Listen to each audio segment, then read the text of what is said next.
Haley, are you with us today, or Holly? Haley's not here. Okay. And what about Danielle? Are you with us today? Yes, hi, I'm here. Welcome. And Scott, are you here today? Yes, I'm here. And Suzanne, are you with us? I'm here. My name is Michelle, but I'm still here. You're here. And Molly, are you here? Yeah, I'm here. Great. And Brittany, are you here? Brittany's not, she's sick. No worries. And Parker, are you with us? Hello, I'm here. Great. And lastly, Anna, are you with us? Hi, I'm here. Great. Okay, so everybody is marked for our beginning attendance. I'm gonna go ahead and do a double check on OBS. Yep, everything's still looking good. All right, guys, let's go ahead and get into a group photo. So everybody say cheese. We're gonna be taking some group photos. The students are gonna love seeing these. We're going for like a Okay. communal pose here. Serious face. What are we shooting for here, Alex? Your Whatever most beautiful whatever your face. students like to, Nice. because the students are gonna like to see kind of everybody together, because they've had obviously at least one of us as a teacher, and then sometimes as substitutes, sometimes multiple classes. They just really like to see like everybody together, and especially when we do some of the Q&As, they're gonna love seeing like stuff answered. We got a couple good questions. Okay, so I've got some screenshots. I'll be taking more throughout the presentation. Now let's go Give ahead me a countdown and. here. Oh, You wanna get us with a countdown? Yeah, where was the countdown, Alex? Yeah. No gotta be- way. All right, we'll do Yeah, a let's- countdown. All right, guys, everybody say cheese in Okay. 5, 4, 3, 2, 1. Everybody say cheese.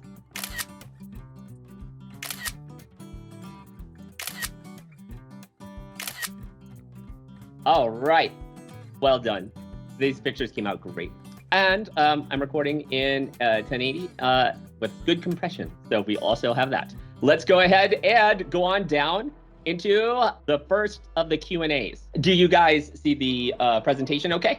Yes. Yes. All right. Yes. So we're gonna get now into the first Q&A. The reason that we put this toward the beginning is because, it's from the students to teachers. So it's really important, and the students are very excited to hear it. Let me go ahead and pop open notes on the side of that. You can all see the slide okay. Our first question is directed toward Ashley.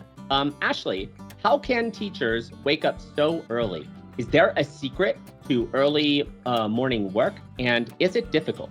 So getting up early in the morning was really difficult at first, but once you sort of get a routine, it's actually a lot easier. So I start easy by just turning on the lights, and then I get my kettle to make tea, and then I wash my face and I finish with cold water, because that really wakes you up. And at first the cold water face wash sucked, but you get used to it, and then the tea has caffeine, and it's pretty easy from there. Indeed. And in general, I think like the shock from the cold water is also pretty nice, kind of invigorating, right? It really is. Okay. It doesn't just wake you up, it gives you energy. Get us back into a full screen. Okay, let me go ahead, and our next one will be to Vivian, but she could not make it. So I'm gonna go ahead and read off Vivian's comment here. So the question was to Vivian, what made you become an online teacher? And her response was, teaching online is a very flexible job that allows her to talk with people all over the planet. Even though she was so used to having the world at her fingertips just from travel, it is wondrous to her that she is able to meet even more people on literally the other side of the globe. The biggest reason that she is teaching is that she has a passion for learning languages and enjoys working with people who share her love of discovery and personal growth.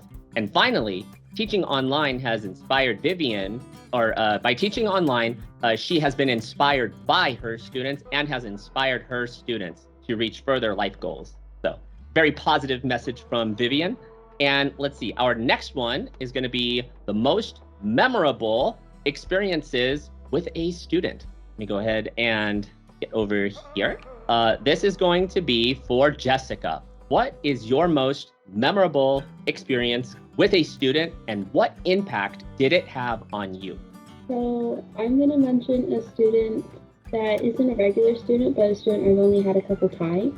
And it was memorable because this student, she was incredibly advanced. She was asking questions about grammar, and she was so inquisitive and everything. She was fantastic. But she asked a question about gerunds. And I don't know about you, but I hate gerunds. I hate them.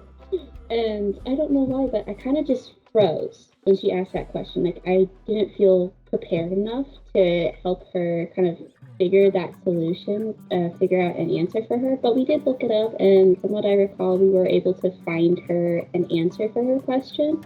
But the reason I remember is because I didn't feel prepared enough. And to be honest, that kind of like sparked something within me.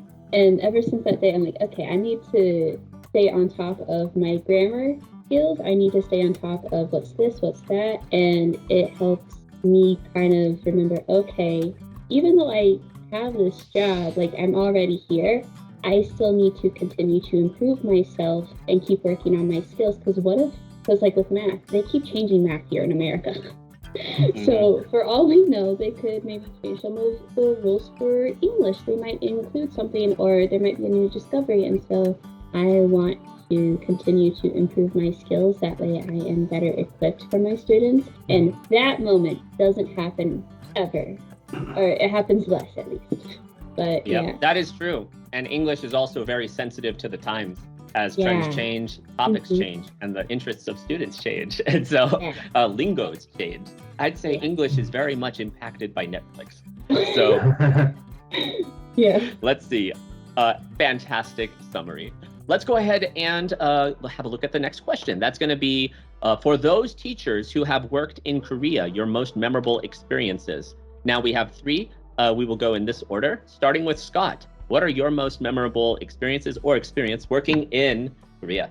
Okay, well, I lived in Korea for about 15 years. So I actually spent most of my adult life actually living in Korea. And I also did a homestay when I was in university. So I think it's the friends that I've made living in Korea, not just my Korean friends, but also my friends from South Africa, England, New Zealand. And it was mostly spending the different holidays with them, like spending my Christmas time or being able to experiencing Chuseok or Seonal with them. I've been able to have some really good, authentic experiences while I lived in Korea. When I think about the most significant part of my life, though, it was really my job while I was living there. And my last job, I was there for 8 years, and I was working at an elementary school and middle school that was kind of combined, and they were related to each other. So it was being able to see my first graders grow up throughout their elementary school career, and being able to see their language skills, develop from first grade to graduating in sixth grade. And I think also doing all of the camps that I would do, the winter and summer camps of teaching them an origami class or more art-related classes. I did a photo class with some of my students. And that's kind of the reason why I wanted to work for Mint English as well, is to be able to have the one-on-one classes with the Korean students. So I feel homesick sometimes when I talk to my students, and I think about being in Korea again. So, and I just have had such a great experience so far working at Mint. It's a great way to sort of keep up with the times in Korea. It's just talking to the students, because they're going to let you know what's changing, let you know what's happening, right? Yeah, it has been. It really has been. And then that will leave us with Allison. So Allison, from the students to you, for the teachers who have worked in Korea, what is your most memorable experience? Yeah, so I lived in Korea for about 2 years, and I have so many memorable experiences living there. The first one that came to mind was celebrating Chuseok with my students. That was a really special memory because I got to wear hanbok and make songpyeon with them, which is really difficult actually, especially if you have little hands. But it was really fun, and just playing traditional games, getting to take part in that was like really an honor, and I felt very grateful to be able to take part in the traditional culture. And I'll also say, I didn't write this down, but I also have a lot of good memories going to concerts because I am a K-pop fan. So getting to see a group like God in Korea was really special. Awesome. Did any of your students have you try Jaggy Jaggy? I have Yes. no coordination for that. It's hard though, yeah. I'd say impossible. It's not easy. It's like, put that in the impossible category for me. Okay, wonderful. Now let's see. We have one more here, question from the students, and this is for Bonnie. What learning principles have been the most important to your students? Thanks, Alex. So actually there are a couple principles that are most common, at least amongst my students. First and foremost, the first principle would be offering a variety of instructional methods. Because students have different learning styles and preferences, so I try to kind of see what is their overall goals and learning styles first, even if that means trying out a couple different things throughout a bunch of different lessons. But overall, if I had to summarize, most of my students prefer an active learning environment. So we use materials that they can actively engage in, and thankfully the Mint material is really great for that.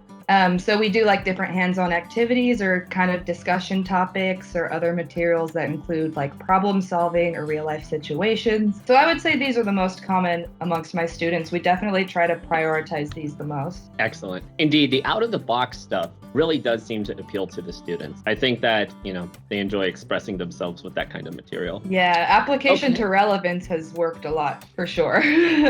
Motivate Indeed. them a lot. We'll be touching on that a bit more here real soon. So thank you all for contributing to the question and answer portion. The students will be elated to hear these responses, and they'll just be so happy to see us all together. Now, we're going to start to change gears here before we get into Gloria's presentation. So we're going to be going over modern teaching strategies and tools for online ESL educators. Gloria has put together a list of tools that we can use as teachers to further engage our students. Now, we're going to begin with key challenges for online teachers, and then we're going to be talking about teaching strategies for online education, and then the trends in Korea. As you know, they're constantly changing, but there are some that students are especially keen on right now.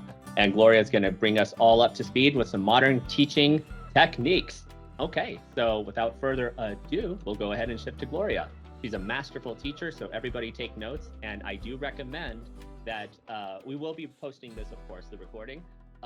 Go ahead and circle back to here later if you want to go over these techniques again. And we'll have, of course,